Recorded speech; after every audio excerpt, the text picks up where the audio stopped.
This video will introduce you to support and resistance.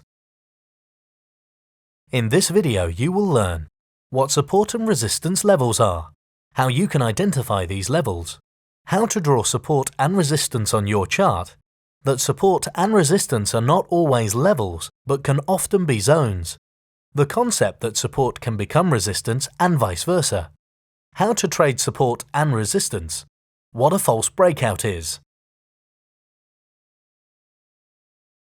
Support and resistance is one of the most important tools in trading. It helps the trader predict future price action based on historical data.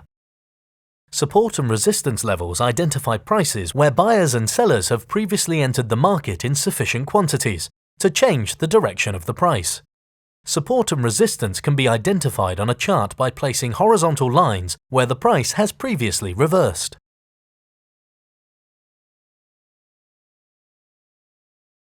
Resistance can be seen as a ceiling where sellers enter the markets. Here you can enter short trades or close your long trades. Support can be seen as a floor where buyers enter the markets. Here you can enter a long trade or close your short trades. To draw support on your chart, find two lows where the price reversed back up and connect these two lows with a line. To draw resistance on your chart, find two highs where the price reversed back down and connect these highs with a line. In a ranging market, price encounters the same support and resistance levels several times before breaking through resistance or through support. Support and resistance levels can be placed at the high and low of the candles or at the opened and close. There is no right or wrong. It all comes down to what works best for you. The levels that are used for support and resistance are not set in stone. Sometimes it is better to use zones rather than fixed levels. As you can see on the chart, at the support, there was not just one level where the buyers entered the market and started to buy, but rather an area where they did. The same goes for the resistance area. There is not a single level, but a zone where the sellers came into the market. After breaking through support, very often the price can come back to this support level. When the price comes back up to the former support but cannot break above it again, this former support has become a new resistance level. This is when support becomes resistance. After breaking through resistance, very often the price goes back down to the resistance level. When the price goes back down to the former resistance but cannot break through it again, this former resistance has become a new support level. This is when resistance becomes support.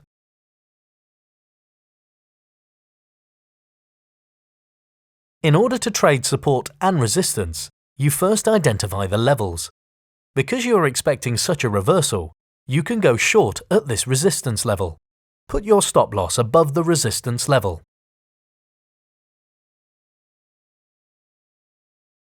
You follow the same process when looking to buy at support. Because you are expecting the price to reverse back up at support, you could go long when a support level is reached. You set your stop loss below the support level. Be careful when placing your stop loss. You do not want to set your stop loss too far above the resistance or below support, but you do not want to set your stop loss too tightly either. You may need to give some room for a false breakout. But what is a false breakout? A false breakout is when the price initially breaks out through resistance, but instead of finding support, it goes down beneath again, and the resistance level simply stays as resistance. Therefore, when you want to go long after a resistance level has been broken, you should consider waiting to see if the price breaks out and stays above the resistance level. The safest way to be sure is to wait until resistance has become support. As you already guessed, you can also have a false breakout at support. So in this case, the price breaks through support and comes back to this support level again to test it as a new resistance level. But instead of halting at this level, it breaks through again. Therefore, when you want to go short in the event that a support level is broken, you should consider waiting to see if the price breaks out and stays below the support level. The safest way to be sure is to wait until support has become resistance. That brings us to the end of this lesson on support and resistance. We have learned that support is where buyers start entering the market and reverse the price back up. Resistance is where sellers start entering the market and reverse the price back down. You visualize them by drawing horizontal lines on your chart at the highs and lows of the price. You also saw that it is possible to draw support or resistance on either the high, low of the candles or on the open or close. There is no right or wrong way to do this. It just depends on your preference. The support and resistance levels are not set in stone, but they are very often zones. Furthermore, you learn that often support can become resistance. And resistance often becomes support.